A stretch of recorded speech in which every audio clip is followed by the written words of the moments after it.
کبھی مایوس مت ہونا اندھیرا کتنا گہرا ہو، کبھی مایوس مت ہونا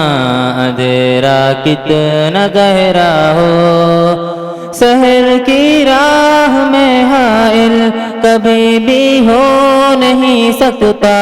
سویرا ہو کے رہتا ہے، کبھی مایوس مت ہونا، امیدوں کے سمندر میں تلا تم آتے رہتے ہیں، سفینے ڈوبتے بھی ہیں، سفر لیکن نہیں رکتا،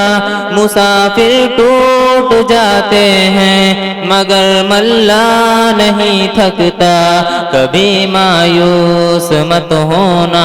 سفر طے ہو کے رہتا ہے، کبھی مایوس مت ہونا، سفر طے ہو کے رہتا ہے۔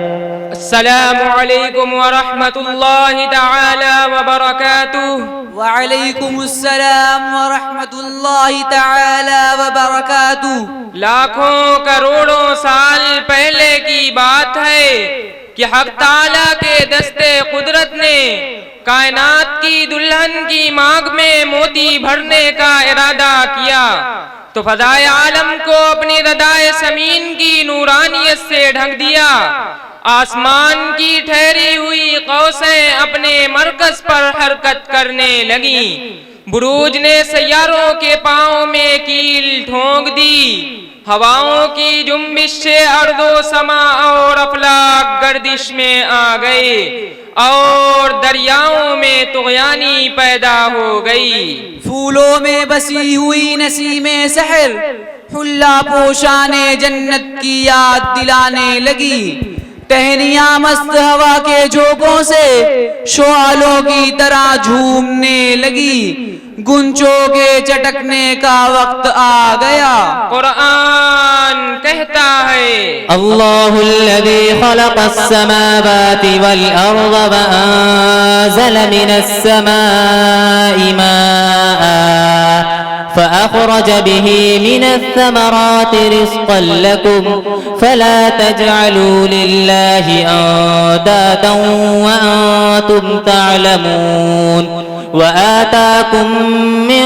كل ما سألتموه وإن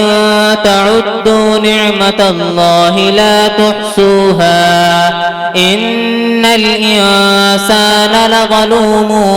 كفار۔ انتظام و اہتمام کیے چکا چوتھ دیکھ کر فرشتے آپس میں چیمی گوئیاں کرنے لگے کہ آخر کون ہے جس کے خیر مقدم کے لیے بسم کون و مکاں کو سجایا جا رہا ہے۔ قرآن کہتا ہے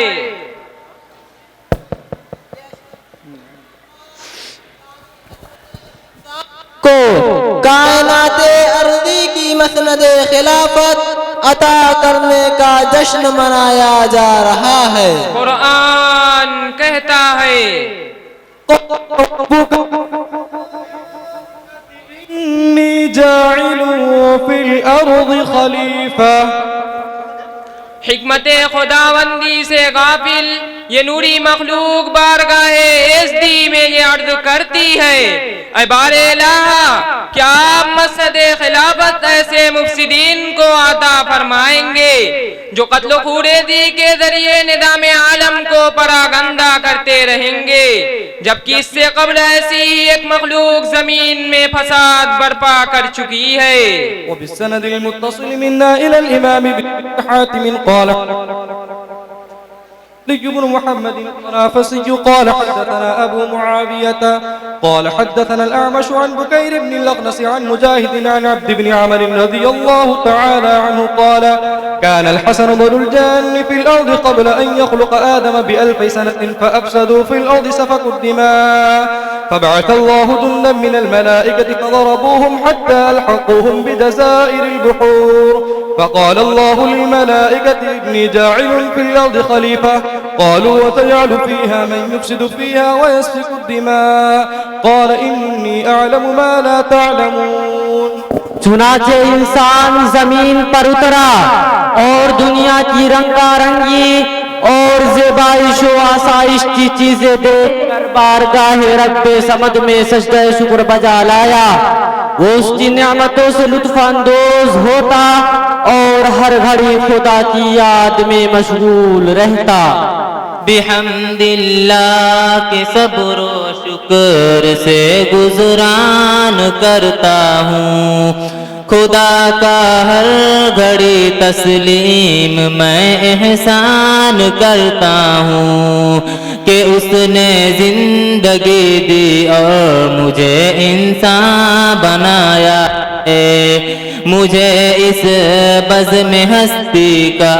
حسین مہمان بنایا ہے۔ لیکن ابھی کچھ عرصہ نہ گزرا تھا کہ خیر و شر کا یہ پتلا اور ظلم و جہول انسان دنیا کے جھمیلوں اور خواہشات و جذبات کے ریلوں میں بہہ گیا، کائنات کی رنگینیوں میں کھو کر مقصد تخلیق فراموش کر بیٹھا۔ تہذیب و تمدن کا ابلیسانہ گھمنڈ اس کا مقدر ہو گیا، دنیا کی آرائش و زیبائش کی وجہ سے دل کی دنیا اجاڑ ڈالی۔ کافوری شمعوں کی قندیلیں روشن کرنے والا یہ انسان اپنے دل کے اندھیروں کو دور کرنے کے لیے کوئی چراغ تک نہ ڈھونڈ پایا۔ آواز کہتی ہے یہ اب بتدریج اپنی عظمت کے ان منازل سے ہٹ گیا ہے، بہت سے اوہام اور باطل کے گروہوں میں بٹ گیا ہے۔ پھولوں اور طرح طرح کی سجاوٹوں سے اپنی دنیا کو تو مزین کر لیا، لیکن اس کے اعمال حسنہ کا پھول مرجھا گیا۔ گلاب کے چھینٹوں سے اس نے اپنے رومال و آستین کو معطر کر لیا، مگر اس کی غفلت کی عظمت اسلامی کی عطر بیزی سے دنیا کی مشام روح یکسر محروم ہے۔ اب نہ تو ماضی کی عظمتوں میں اس کے لیے کوئی منظر عبرت ہے اور نہ حال کے واقعات و حوادث میں کوئی پیام تنبیہ اور ہوشیاری ہے، اور نہ مستقبل کی تاریکیوں میں زندگی کی کسی روشنی کو تلاش کرنے کا صلہ ہے۔ آواز کہتی ہے ڈھونڈنے والا ستاروں کی گزرگاہوں کا اپنے افکار کی دنیا میں سفر کر نہ سکا، جس نے سورج کی شعاعوں کو گرفتار کیا، زندگی کی شب تاریک سحر کر نہ سکا۔ وہ بس خواہشات کی سواری میں سوار ایسی دنیا کی طرف بڑھتا چلا جا رہا ہے جہاں پوری انسانیت گھٹا ٹوپ اندھیروں میں گھری ہوئی ہے،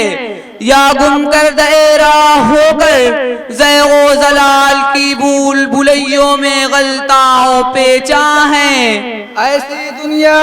جہاں لٹیروں اور رہزنوں کی حکمرانی ہے، ایسی دنیا جہاں اخلاق کو زنگ اور روحانیت کو دیمک لگ چکی ہے، ایسی دنیا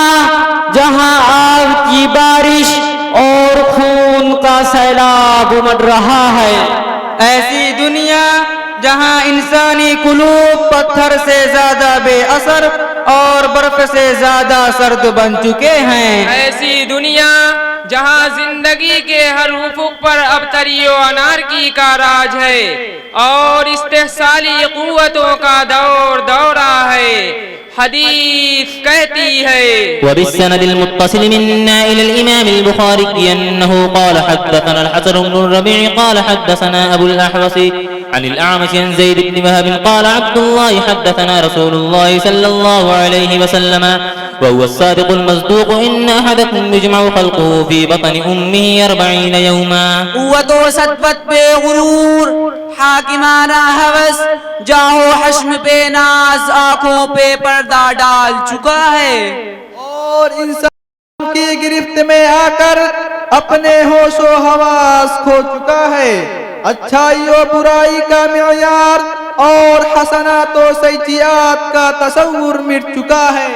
ان دنوں زندگی اپنے زخموں کو اٹھائے پھر رہی ہے، آدم کے بیٹوں میں ٹکراؤ اور مسلسل ٹکراؤ ہے۔ آواز کہتی ہے فرق اس میں نہ آیا کوئی رکھتے کوئی ماشا، ہوتا ہے شب و روز یہی ایک تماشا،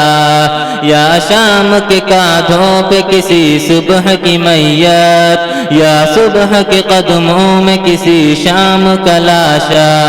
ظلم کی چکی اور مظلوم کا سر تشدد کی تیز چھری ہے، اور اس کے نیچے بے قصور انسانوں کی رگے جان۔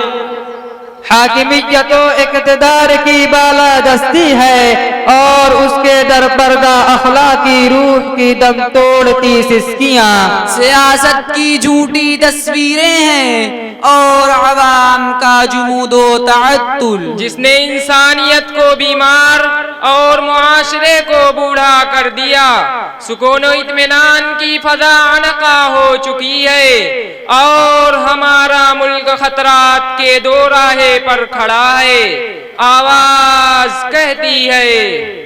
شور ہے چاروں طرف ہندوستان خطرے میں ہے، کیا یہ میرا خطہ جنت نشاں خطرے میں ہے، آشیاں سے باہر آ جا آشیاں خطرے میں ہے، آشیاں کیا اب تو سارا گلستاں خطرے میں ہے، چاند سورج اور تاروں میں ہے کچھ سرگوشیاں، شورش اہل زمیں سے آسماں خطرے میں ہے، اب تو ہے اقلیم در اقلیم خطرے کا گزر، اب یہ کیا کہے فلاں ابن فلاں خطرے میں ہے۔